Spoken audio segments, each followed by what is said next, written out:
नमस्कार. मी भगवंत कुलकर्णी. परखड सत्य यूट्यूब चॅनलमध्ये तुमचं सगळ्यांचं खूप स्वागत आहे. आजचा विषय म्हणजे की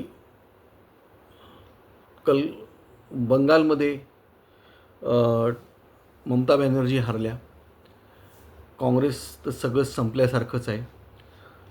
शरद पवारांची राष्ट्रवादी काँग्रेस आहे. उद्धव ठाकरेंची उभाटा आहे. मी शिवसेना म्हणणार नाही, कारण ती शिवसेना नाहीच आहे. शिवसेना ही बाळासाहेबांची होती. उद्धव ठाकरेंची शिवसेना नाही आहे. ठाकरेंची सलीम सेना आहे. आणि काँग्रेस तर आपल्या महाराष्ट्रामध्ये आहेच आहे. आणि आत्ता पश्चिम बंगालच्या निवडणुकांनंतर ममता बॅनर्जी आपला पक्ष काँग्रेसमध्ये विलीन करणार अशी अफवा उठलेली आहे.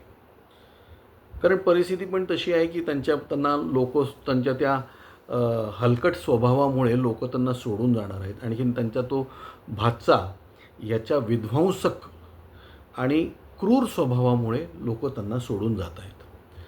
जी परिस्थिती आपल्याकडे इथे आहे की कर्तृत्वशून्य लोकांच्या हातात सत्ता गेल्यावर लोक काय करतात, तसाच तो प्रकार ममता बॅनर्जीचा. म्हणजे ममता बॅनर्जीला मी कर्तृत्वशून्य म्हणणार नाही, पण त्यांनी त्यांची सत्ता ती अभिषेक बॅनर्जीच्या हातात दिल्यामुळे ते कर्तृत्वशून्य झाले. ते आता आपल्याकडे असं म्हणजे ममता बॅनर्जी पक्ष विलीन करणार म्हणत आहेत, शरद पवार पक्ष विलीन करतात म्हणतात. शरद पवार साहेब आणखीन ममता बॅनर्जी हे दोघेही बावळट नाहीत, हे सेल्फ मेड नेते आहेत. आणि राहुल गांधी हा बावळट आहे, आणखीन सेल्फ मेड नाही आहे, तो पिढीजात आलेला आहे. आणि तो सिस्टमॅटिकली तो त्या पक्षाची वाट लावतो आहे. आणि हे न कळण्या इतपत ममता बॅनर्जी आणखीन पवारसाहेब दोघंही काय बावळट नाहीत. आणि आज जे वावड्या उठत आहेत की पवारसाहेब त्यांचा पक्ष काँग्रेसमध्ये विलीन करतील, तर का पवारसाहेब अजून 2-3 वर्ष तरी हा विचार करणार नाहीत. आजही पवारसाहेबांची तब्येत म्हणजे जरी खालवलेली दिसते कॅन्सर आणखीन बाकीच्या वयामानाने वगैरे, तरी अजूनही पवारसाहेब मानसिकदृष्ट्या असे ते स्ट्रॉंग आहेत. सगळं हिंदुस्थान फिरत असतात ते. हे खरंच पवारसाहेबांचं कौतुकास्पद आहे. आणि त्यांची बुद्धी चांगली शाबूत आहे. आणखीन काय कोणाकडे काय करायचं हे, आणि कारण त्यांना हे सगळं करायचं कोणासाठी, तर शरद पवारांना हे करायचं त्यांच्या कन्येसाठी. कारण परत कन्यासुद्धा जे काही कर्तृत्व आहे ते शरद पवारांची कन्या हेच तिचं कर्तृत्व आहे. बाकी राजकीय कर्तृत्व काही नाही, आणखीन कुठलंच कर्तृत्व नाही त्या बाईमध्ये.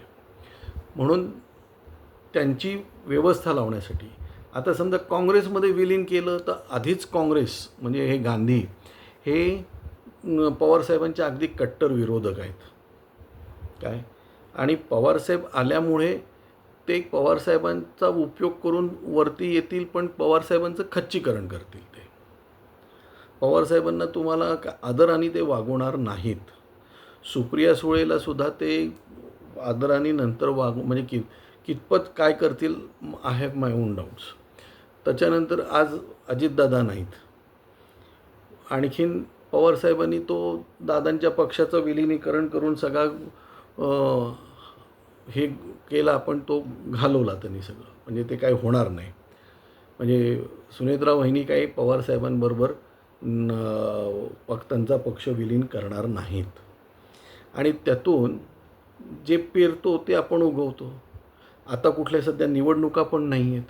ज्या निवडणुका नसल्या कारणामुळे तुम्हाला काहीच त्याचं फरक पडत नाही आहे. त्यामुळे आत्ता लगेच विलिनीकरण करून किंवा आपली शक्ती वाढवून एकत्रीकरण करण्याची गरज नाही आहे, हे ममता बॅनर्जीलाही माहिती आहे, आणखीन पवारसाहेबांनाही माहिती आहे. त्यामुळे पवारसाहेब हा कारण त्यांचा पक्ष विलीन केला, आणि पवारसाहेबांना हे माहिती आहे की ज्या दिवशी ते विलीन करण्याचा विचार करतील त्यावेळेस त्यांच्या 8 खासदारांपैकी किमान 6 खासदार तरी भाजपकडे जातील 100%. म्हणजे त्यांच्याकडे राहिला खासदार तर माझ्या दृष्टीने अमोल कोल्हे आणि दुसरं सुप्रिया सुळे. सुप्रिया सुळे त्यांना सोडूनच जाऊ शकत नाही, त्यामुळे त्यांचा विषयच नाही. पण पवारसाहेब काही त्यांचा पक्ष विलीन करणार नाहीत आणि ते विलीन करून कोणाच्याकडे करणार, ते राहुल गांधीकडे. म्हणजे आधीच तो स्वतःची वाट लावतोय, त्यातून तो पवारसाहेबांकडे घेतो, पवारसाहेबांची पण तो वाट लावणार. त्याच्या ममता बॅनर्जीसुद्धा त्याला दारात उभं करत नाहीत. काय म्हणजे आत्ता ममता बॅनर्जीचे निवडून आले तेवढेसुद्धा त्यांचे निवडून आलेले नाही आहेत. काय त्यामुळे ममता बॅनर्जीसुद्धा ते करणार नाही. आणि पवारसाहेबांना कसं आहे की पवारसाहेबांना भवितव्य म्हटलं सुप्रिया सुळेंचं, त्यांचं नाही, भवितव्य म्हटलं तर सुप्रिया सुळेचं भवितव्य काँग्रेसमध्ये काय असू शकतं. उद्या काँग्रेस पार्टी ही भाजप जिवंत ठेवेल, आणखीन 40-50 लोक त्यांची निवडून आणतील, ते 100 पण गाठतील की मला कधी शंका आहे मला. हे ठीक आहे, या नॅरेटिव्हमुळे हे 100 यांनी गाठली, पण निवडून परत हेच आले. आणि मुख्य म्हणजे राहुल गांधीकडे व्हिजन नाही आहे, सुप्रिया सुळेंकडे पण व्हिजन नाही आहे. असंही नाही की ते एकत्र करून सुप्रिया सुळे ते वरचढ होतील तिथे, पण त्यांच्याकडेही व्हिजन नाही. आणि असंही पवारसाहेबांना महाराष्ट्रातनं पण काँग्रेसचा एका याचा विरोध आहे, आणखीन दिल्लीमध्ये तर त्यांना विरोध आहेच. म्हणजे त्यांना ते कसं कधी ते म्हणजे निवडणुकीसाठी फक्त ते तुझ्या वाचून कर्मेना वगैरे जी काही म्हण आहे त्याप्रमाणे आहेत ते, नाहीतर ते कधीही एकत्र येऊ शकत नाहीत. आणि आत्ता पवारसाहेब लोक बुडत्या जहाजात चढत नाहीत आणि पवारसाहेब तेवढे हुशार आहेत, ते बुडत्या जहाजात कधीच चढणार नाहीत. आणि राहुल गांधीच्या हाताखाली ते सुप्रिया सुळेंना अजिबात देणार नाहीत ते, आणि त्यांचं नुकसान करणार नाहीत. त्यापेक्षा त्यांना आत्ता अत्यंत द्विधा मनस्थिती असणार आहे की करायचं काय पुढे.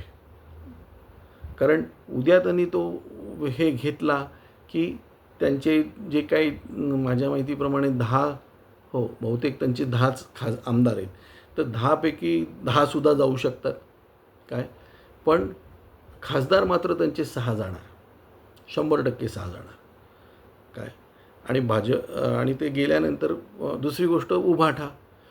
काय आज पवारसाहेबांनी उभाठा तोडण्यासाठी म्हणून ते संजय राऊत नावाचं बीज रोवलं होतं आणि 2014 साली, आणि ते चांगलं फुलवलं आहे. आणखीन त्यांनी अगदी सिस्टमॅटिकली ते काय म्हणतात त्याला, त्यांनी शिवसेनेची वाट लावलेली आहे.